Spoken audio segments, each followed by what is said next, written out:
안녕하십니까. 리바로 신부입니다. 오늘 우리가 공부할 내용은 5과 성전 정화에 대한 이야기입니다. 아직까지도 요한복음에서는 이 성전 정화까지가 서문, 이제 예수님께서 본격적으로 당신의 파스카 신비, 첫 소개 시간에 말씀드렸듯이 하강 그리스도는 내려오신 예수님께서 이제 당신의 파스카 신비를 통해서 하늘로 다시 원래 당신의 자리로 올라가신다. 이 육의 상태에 있는 사람들을 영의 상태로 건너가게 해주시고 그리고 하늘로 올라가신다. 그 파스카 신비, 그것이 당신께서 이 세상에 오신 목적이라는 것을 보여주기 위한 것입니다. 그래서 지난주에 우리가 봤던 가나의 혼인잔치, 물이 포도주로 바뀌는 파스카 신비, 그거를 보여주셨다면 오늘은 성전 정화라는 사건을 통해서 눈에 보이는 성전에서 보이지 않는 성전, 눈에 보이는 집회 장소에서 보이지 않는 그리스도의 몸, 이런 모습으로의 변화. 지난번에 가나의 혼인잔치가 예수님의 말씀을 받아들인 사람의 내면적인 파스카였다면 오늘 우리가 공부하는 것은 종교 형태의 파스카. 종교라는 것이 가지고 있는 외적인 모습이 어떻게 바뀌어져야 하느냐라는 근본적인 질문에 대한 파스카입니다. 그래서 예수님께서 우리들에게 보여주시고자 하는, 우리들에게 가르쳐 주시고자 하는 진정한 의미에서의 종교, 그리고 진정한 의미에서의 예배, 어떤 장소나 예식에 참여하는 것이 아니라 예수님의 말씀을 받아들이고 그 예수님의 말씀을 실행함으로써 우리들이 예수님에게 속한 사람이라는 것을 드러내는 행위가, 그게 바로 종교 행동이라는 겁니다. 그게 믿음의 삶이라는 겁니다. 그래서 엄밀히 말하면 예수님의 가르침에 따르면 우리들에게 이 성당이라는 것은 집회 장소에 지나지 않습니다. 안타깝게도 사람들의 눈이, 사람들이 가지고 있는 이 어떤 육적인 욕구가 눈에 보이는 것을 원하기 때문에 돈을 들여가 큰 성당을 짓고 그 성당을 화려하게 꾸미고 꽃으로 장식을 하고 촛불을 켜놓고 이런 것들을 인간들이 스스로가 그런 것들을 통해서 지 육신의 위안을 얻기 때문에 그렇게 하는 것이지, 실제적으로 중요한 것은 그런 어떤 외적으로 눈으로 보이는 건물에 있는 것이 아니고 우리가 얼마나 예수님의 정신에 따라 예수님의 가르침에 따라 사랑하면서 사느냐에 달려있다는 겁니다. 사실은 정말로 개혁적인 표현입니다. 예수님께서는 당신이 이제 새로운 형태의 종교, 마르코 복음, 공간 복음의 가르침에 의하면 새 포도주, 새 부대, 새 부대에 새 술을 담는 이런 형태의 종교를 우리들에게 보여주려고 하셨던 겁니다. 어떤 면에서는 우리들이 지금 가지고 있는 이 천주교 내에서의 여러 가지 종교 형태라든지 건물이라든지 이런 거는 너무나, 어떤 면에서는 너무나 관료적입니다. 우리는 더 초대교회에게로 돌아가야 됩니다.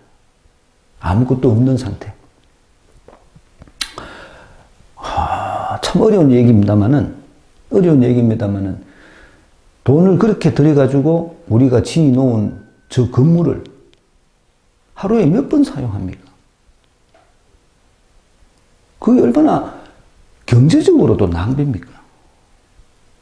그런데 우리는 건물을 지어놓고 그 건물을 보면서 자기가 하느님을 사랑한다라고 그렇게 표현을 합니다. 굉장히 율법적인 거죠. 그리고 굉장히 위선적인 거죠. 예수님께서는 성전 정화를 통해서 그것이 아니고 얼마나 내면적으로 예수님의 가르침에 충실하느냐, 이것이 우리들이 추구해야 될 진정한 가치라는 것을 말씀해 주시는 겁니다. 공관복음에는 이 성전 정화가 예수님께서 십자가에 달려서 돌아가시기 전에, 바로 전에 예수님께서 예루살렘 입성을 하시고 난 후에 예루살렘에서 이루어지는 일입니다. 그러니까 예수님께서 돌아가시기 바로 전에 성전 정화가 이루어졌다고 공관복음은 그렇게 얘기를 합니다. 그런데 이 요한복음은 저자의 의도에 따라서 이 성전 정화 얘기가 앞부분에 나옵니다. 어떤 의미는 역사적으로 예수님께서 성전 정화를 하셨던 것은 분명한 사실의 모양입니다. 물론 역사적인 것이 중요한 것은 아니지만 예수님께서 성전에 가셔서 무언가를 하셨다는 것만은 분명한 것 같습니다. 그것이 성전 정화라는 이름으로 드러나는데, 예수님께서 추구하고 있었던 새로운 종교는 기존의 종교와는 다르기 때문에 당연히 이런 성전이라는 것이 필요가 없는 거죠. 이걸 우리가 잘 알아야 됩니다. 예수님께서는 형식적인, 외적인, 위선적인 이런 종교 형태를 거부하셨습니다. 예수님께서 우리들에게 가르쳐 주신 진정한 의미에서의 종교는 우리가 서로 사랑하는 것이 바로 그게 성전입니다. 사랑하면서 살아가는 것. 제가 항상 말씀드렸듯이 공동체를 이루면서 살아가는 그 모습 자체가 성전입니다. 사도 바오로가 썼던 초대교회의 서간들 보면 어디에도 성전이 없습니다. 누구 집에서 모여서 모임을 했다. 누구 집에서 모여서 모임을 했다. 어느 도시에, 어느 지점에서 모여서 모임을 했다. 전부 다 그렇게 되어 있죠. 건물이라는 것이 등장하기 시작한 것이 사실은 이 종교 자유를 얻고 난 후에 사람들이 가지고 있었던 뭔가 눈에 보이는, 어떤 면에서는 건물 자체가 우상입니다. 그런 것들을 추구했다는 거죠. 물론 건물이 전혀 없어서는 안 됩니다. 우리들도 모임을 해야 하니까 모임을 하기 위한, 집회를 위한 장소. 건물 자체가 우리들에게 하느님을 보여주는 것이 아니라 우리가 그 건물을 통해서 같이 모여서 하느님의 말씀을 듣고 그리고 같이 예수님을 기억하는 우리들의 집회를 위한 장소의 개념으로서만의 건물. 이걸 우리가 추구해야 됩니다. 어쨌든 요한복음 저자는 이 성전 정화 운동, 성전 정화 사건을 복음서의 앞부분에, 서론 부분에 배치함으로써 이제 예수님께서 우리들에게 어떤 일을 하시려고 오셨는지를 분명하게 설명을 해줍니다. 예수님께서 이 세상에 오신 목적이라는 거죠. 그것이 건너감이라는 겁니다. 모든 것에서의 건너감. 심지어 이 종교 행위 자체의 건너감. 이 건너감이 얼마나 중요한가를 우리들에게 알려줍니다. 예수님께서 구체적으로 말씀하신 건너감이라는 것은 구약에서 신약으로의 건너감입니다. 율법에서 당신의 말씀으로의 건너감. 이제 더 이상 우리가 율법으로 인해서 구원받지 않고 예수님의 말씀을 받아들이고 그거를 실행함으로써 구원에 이르게 된다. 이거를 얘기해 주는 겁니다. 그렇기 때문에 율법의 중심인 성전 안에 있는 게 뭐였죠? 십계명, 만나. 이 율법 중심의 종교에서 예수님 중심의 종교로 바뀌게 되는 겁니다. 예수님 중심의 종교니까 당연히 예수님의 말씀으로 모여든 종교. 이 종교로의 건너감, 그거를 위해서 예수님께서 이 세상에 오셨다는 것을 우리들에게 드러내 주기 위해서 성전 정화라는 이 대목을 요한복음은 앞부분에 배치를 해놨습니다. 본문 한번 읽어보겠습니다. 유다인들의 파스카 축제가 가까워지자 예수님께서는 예루살렘에 올라가셨다. 그리고 성전에 소와 양과 비둘기를 파는 자들과 환전꾼들이 앉아있는 것을 보시고 끈으로 채찍을 만드시어 양과 소와 함께 그들을 모두 성전에서 쫓아내셨다. 또 환전상들의 돈을 쏟아버리시고 탁자들을 엎어버리셨다. 비둘기를 파는 자들에게는 이것들을 여기에서 치워라. 내 아버지의 집을 장사하는 집으로 만들지 마라 하고 이르셨다. 그러자 제자들은 당신 집에 대한 열정이 저를 집어삼킬 것입니다 라고 성경에 기록된 말씀이 생각났다. 그때의 유다인들이 예수님께 당신이 이런 일을 해도 된다는 무슨 표징을 보여줄 수 있어 하고 말하였다. 그러자 예수님께서 그들에게 대답하셨다. 이 성전을 허물어라. 그러면 내가 사흘 안에 다시 세우겠다. 유다인들이 말하였다. 이 성전을 46해나 걸려 지었는데 당신이 사흘 안에 다시 세우겠다는 말이요. 그러나 그분께서 성전이라고 하신 것은 당신 몸을 두고 하신 말씀이었다. 예수님께서 죽은 이들 가운데에서 되살아나신 뒤에야 제자들은 예수님께서 이 말씀을 하신 것을 기억하고 성경과 그분께서 이루신 말씀을 믿게 되었다. 파스카 축제 때 예수님께서 예루살렘에 계시는 동안 많은 사람이 그분께서 일으키신 표징들을 보고 그분의 이름을 믿었다. 그러나 예수님께서는 그들을 신뢰하지 않으셨다. 그분께서 모든 사람을 다 알고 계셨기 때문이다. 그분께는 사람에 관하여 누가 증언해 드릴 필요가 없었다. 사실 예수님께서는 사람 속에 들어있는 것까지 알고 계셨다. 굉장히 중요한 단어들이 오늘 파스카 신비에 대해서 설명해 주는 거랬죠. 파스카 신비에 대해서 중요한 얘기들이 많이 나옵니다. 첫 번째 나오는 얘기가 파스카 축제라는 단어가 나옵니다. 그리고 이 일이 이루어진 장소가 예루살렘입니다. 왜 예루살렘이겠어요? 예루살렘이 중요하냐고. 성전이 거기 있으니까요. 성전이라는 것이 가지고 있는 의미가 지금 요즘도 우리는 아직 이런 개념이 없기 때문에 이 정도까지 천주교에서는 이렇지는 않습니다만은 그나마 다른 종교하고는 다르게 지금도 이 이슬람교를 믿는 사람들은 적어도 평생에 한 번은 메카에 가서 그 돌 주위를 돌아야 됩니다. 사람들이 원체 많이 모여가지고 때때로 압사 사고 일어나고 이러죠. 몇백 명이 발표가 죽었다. 그런 일이 일어남에도 불구하고 그 사람들은 성전에 갑니다. 돌기 위해서. 그게 자기들 종교가 가지고 있는 가장 중요한 행사입니다. 일종의 성지순례죠. 우리들이 천주교 신자들이 바티칸에 그런 마음으로 가지는 않습니다. 그냥 여행 가는 거죠. 바티칸에 가서 여행 가서 성전 보고 그 옆에 있는 바오로 6세 홀에서 교황님 아련 시간에 가서 교황님 얼굴 혹시 볼 수 있으면 보는 이 정도지 이슬람이 가지고 있었던 형태는 아니었습니다. 근데 유다인들은 이슬람적인 형태였습니다. 성전에 가서 매년 가면 제일 좋고 성전에 가서 성전을 참배를 해야 됩니다. 그러려고 하면 예물이 있어야 되죠. 혹시 그런 그런 옛날 영화를 보셨는지 모르겠습니다만은 이스라엘 성전에 가면 정해진 규칙에 따라서 번제를 바쳐야 됩니다. 번제. 돈이 있는 사람들은 양, 또 염소, 돈이 없는 사람들은 비둘기, 요런 거. 이거를 잘라가지고 불에 살라 바치도록 되어 있습니다. 그러니까 한쪽에서는 끊임없이 고기 타는 냄새, 연기 푹푹푹 올라가고, 또 한쪽에서는 이렇게, 제가 시간이 없어서 여유가 없어서 그건 준비 못했습니다만은, 그 지도책, 우리들이 보고 있는 성경책 뒷부분에, 제일 뒷부분에 보면 성전을 그려놓은 게 있습니다. 성전을. 지성소가 있는 자리가 있고, 지성소. 거기는 사제들만 들어갈 수 있는 자리. 그리고 남자들이 여자들의 뜰, 이방인의 뜰 구별이 되어 있습니다. 그 뜰에만 갈 수가 있습니다. 그 뜰까지만. 그리고 그 밖에 있는 입구 쪽에 이런 일들이 일어납니다. 재물을 번지고 태우고 또 성전에 오면 성전세를 내야 됩니다. 성전세금. 요즘 말로 하면 입장료 비슷한 겁니다. 입장료.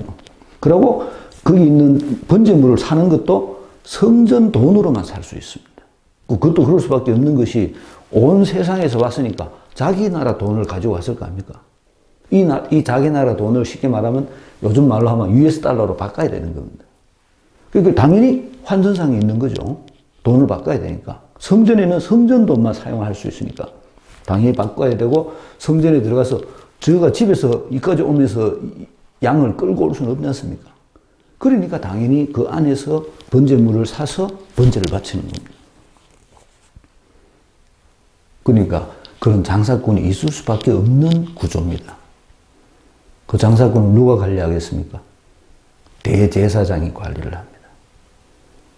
그러니까 대제사장이 가지는 그 이익이 얼만큼 많이 되겠습니까?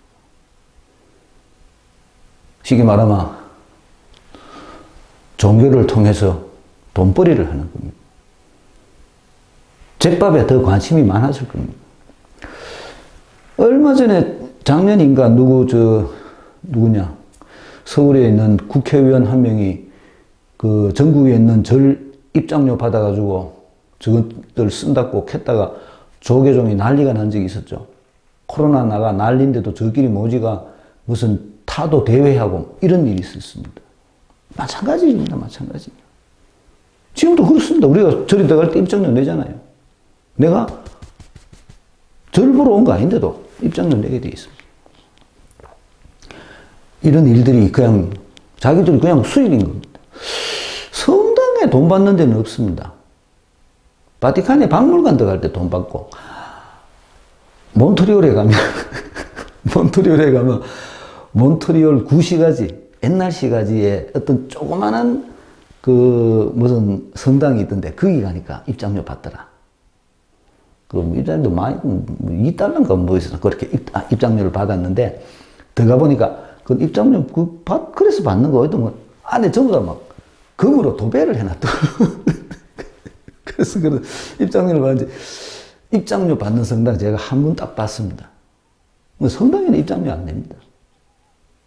근데 이 구약에 있는 이 성전은 그런 구조를 가지고 있다는 겁니다. 그러니까 엄청난 수익원입니다. 이 대제사장. 이 기득권을 버리려고 하겠어요? 절에 들어가는데 입장료 받고 문화재청에서 시설 관리비 받는다고 국회의원 한마디 했다고 온 대한민국에 있는 중들이 다 모여가지고 데모를 하고 난리를 지고 사태 내하라고 감을 뭐같이 지르고 극하는데 이 어마어마한 이권을 포기하겠습니까? 인간의 욕심이. 우리 지금 사실은 어떤 면에서 우리 성당도 마찬가지입니다. 우리 성당도. 이런 말 하면 뭐 신부들이 항상 날 보고 욕을 하지만 우리가 미사회물 받는 것도 사실은 세계 어디에 가도 이만큼 미사회물 많은 나라가 없습니다. 금액이 이렇게 많은 나라도 없습니다. 20년 전에 제가 캐나다에 있을 때 내가 그렇게 불쌍해 보이는가 저거 보기에 우리 그 신학교의 그 수부에 있는 늙은 수녀가 한 명 있는데 한 번은 늙은 수녀가 나를 불러요. 불러가 갔더니 파들 이 미사 좀 기억 좀 해독 하고 미사의물을 줘요. 그리고 고맙다 하고 받아서 보니까 5불 들었어요. 5불. 5불이면 그 당시 환율로 5,000원 좀 넘거든요. 근데 그때 나는 미사 한 대 지내면 교구에서 내한테 10,000원 줬습니다. 10,000원짜리 지내는 게 여기서 5,000원짜리 지내는 거였어요. 또 수녀가 불러요. 그래 갔더니 또 봉투를 주면서 미사 너희들 내가 그래 불쌍해 보였나. 그래가지고 고맙지 마. 내 말고 아프리카 신부들 주라. 아프리카 신부들 줘라. 내가 더 이상 받지는 않았습니다만은 우리나라 사람들이 가지고 있는 미사 예물이 엄청나게 많습니다. 물론 주교가 좋은 데 써야 되겠죠. 그거는 그 다음 문제고 왜 그렇게 많은가 그걸 또 내가 연구를 해보니까 유교 때문이에요. 유교. 우리는 유교의 제사 이거를 굉장히 많이 강조를 하니까 아버지 돌아가신 날 기일날 제사를 지내는 게 당연하니까 제사 상 차리는 거에 비하면 미사용은 또 싸거든요. 손도 별로 안 가고 여러 가지 그런 복합적인 요소들이 많아서 어쨌든 대한민국 천주교회는 제가 보기에는 세계에서 최고 부자입니다.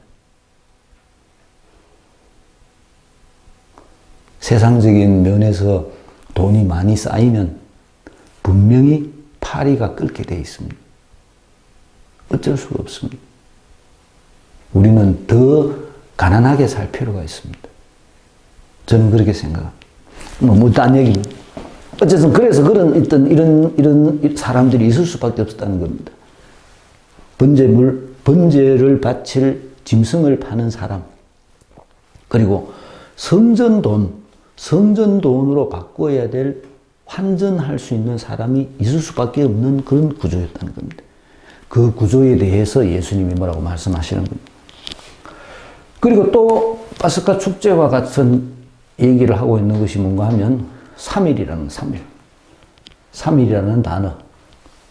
그리고 또 죽은 이들 가운데에서 되살아나신 뒤에야 라는 단어. 그리고 또 기억이라는 단어. 그리고 말씀이라는 단어. 이런 단어들이 예수님께서 우리들에게 가르쳐 주시려고 하는 새로운 종교애로의 건너감을 보여주는 중심적인 단어들입니다. 문제는 뭔가 하면 이 성전입니다. 성전. 여기에 나오는 성전은 헤로데 대왕이 지은 성전입니다. 헤로데 대왕이 AD BC 6년 내지 4년에 죽었다 하거든요. 그런데 그 헤로데 대왕이 BC 20년경부터 성전을 짓기 위한 작업을 시작을 합니다.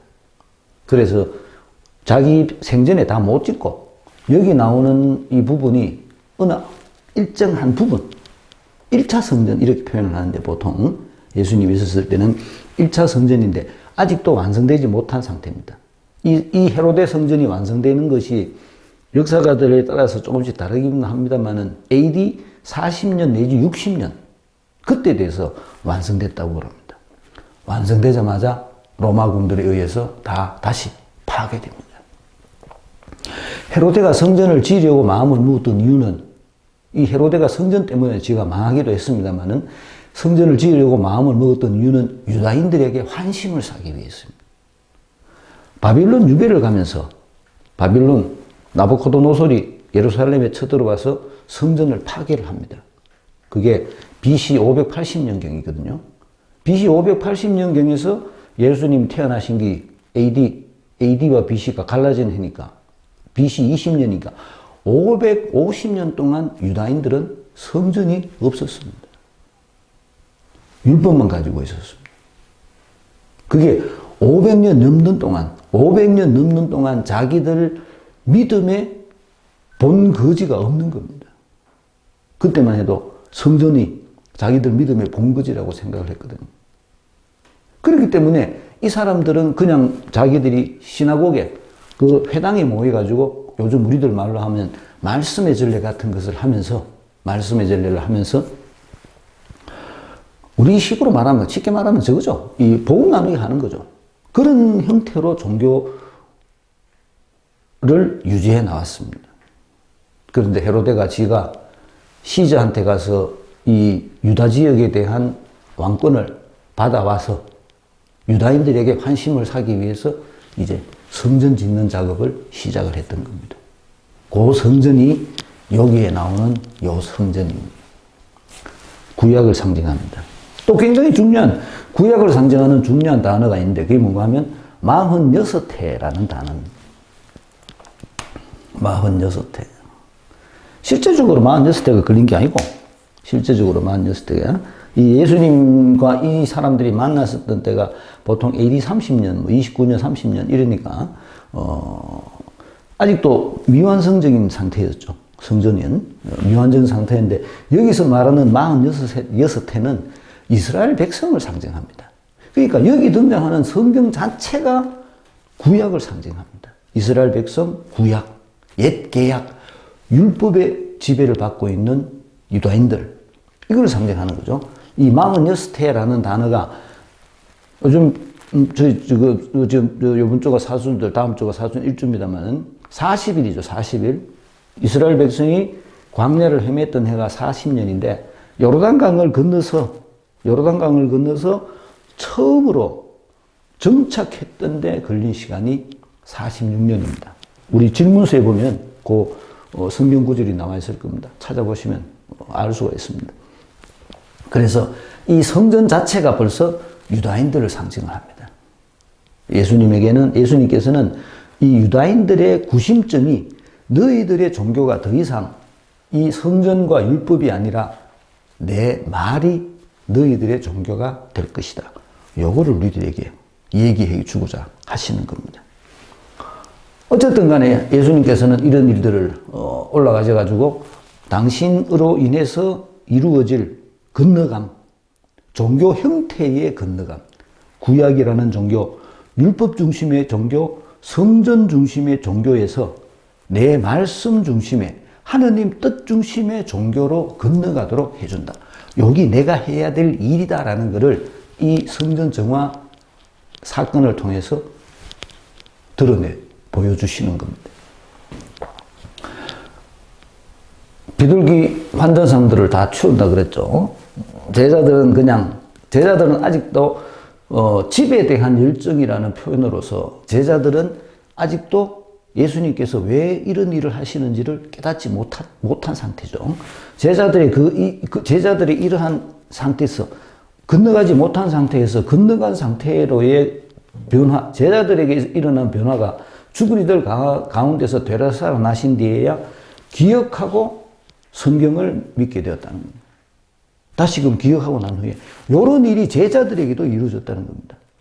유다인들에게도 이것을 얘기해 주시고 예수님께서는 성경을 읽는 독자들에게도 파스카 신비에 대해서 설명을 해 주시고 실제적으로 제자들도 자기들 속에서 그런 파스카 신비가 이루어졌다는 사실을 이 성경 구절을 통해서 사람들에게, 독자들에게 깨닫도록 해 주시는 겁니다. 그리고 또 건너가는 것이 허물어라 그리고 세우겠다 라는 단어입니다. 허물어라 세우겠다. 건너감이죠. 이것이 부서지고 새로운 것이 생긴다는 겁니다. 예수님 말씀 중심의 새로운 종교 형태. 이것이 포도주. 새로 스킨 뭐냐? 담는 거, 그릇. 요거를 얘기하는 겁니다.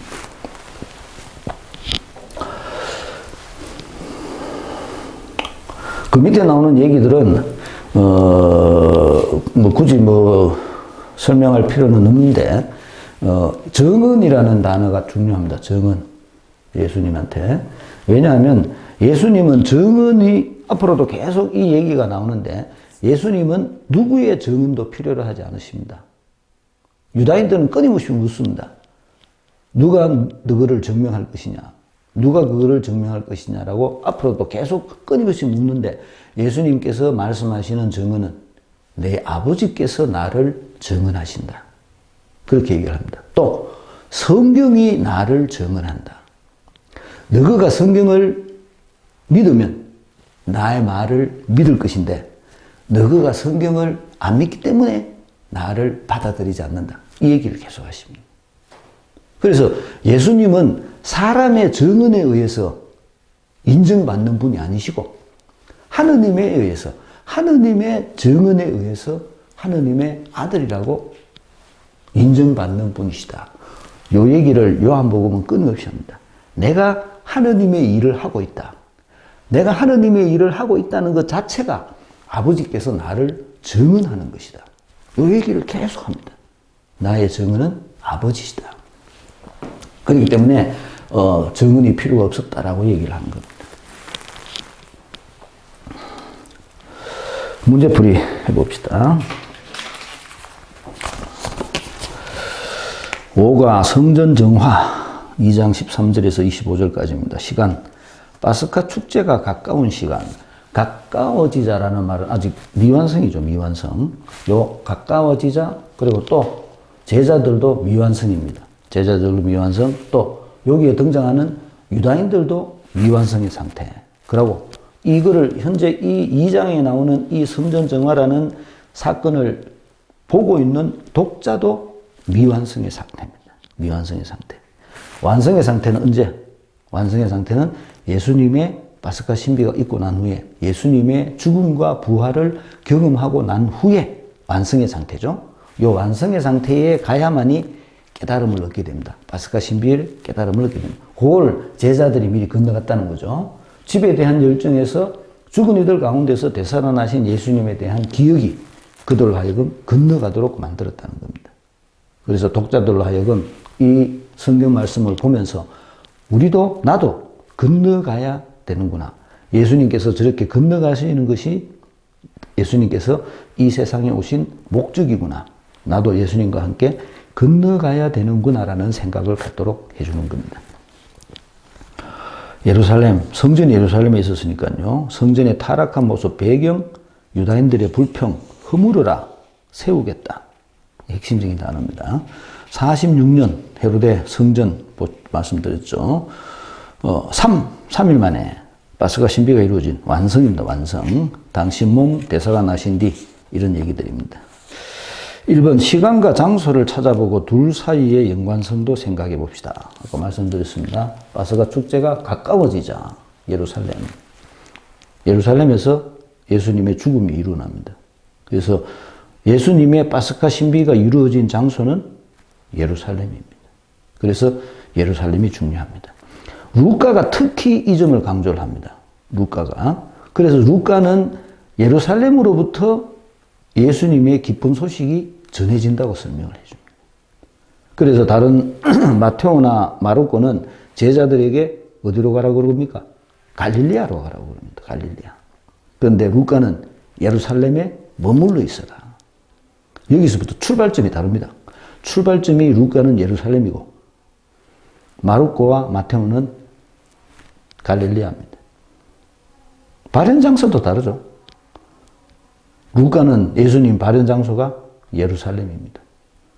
그렇지만 마르코와 마테오는 발현 장소가 갈릴리아입니다. 저자의 의도에 따라서 다릅니다. 예루살렘의 올리브산 옆에 가면 예수 발현 경당이 있습니다. 가면 이 바위 위에 발자국 팍 찍어 놓고 예수님이 거기서 올라갔다. 참, 왜 그런 사기를 이 가이드들, 사람들은, 와, 그래가 발자국이, 참, 그렇죠. 그래, 뭐, 돈벌이가 되겠죠. 2번, 환전상과 동물을 파는 이들이 성전에 있는 이유를 찾아봅시다. 성전세, 성전 돈이 필요했습니다. 그리고 재물이 있어야 된다 그랬죠. 3번, 신약 성경이 구약을 인용하는 이유는 무엇일까요? 말씀의 성취라고 그랬습니다. 예수님을 통해서 구약의 말씀들이 이루어진다는 거죠.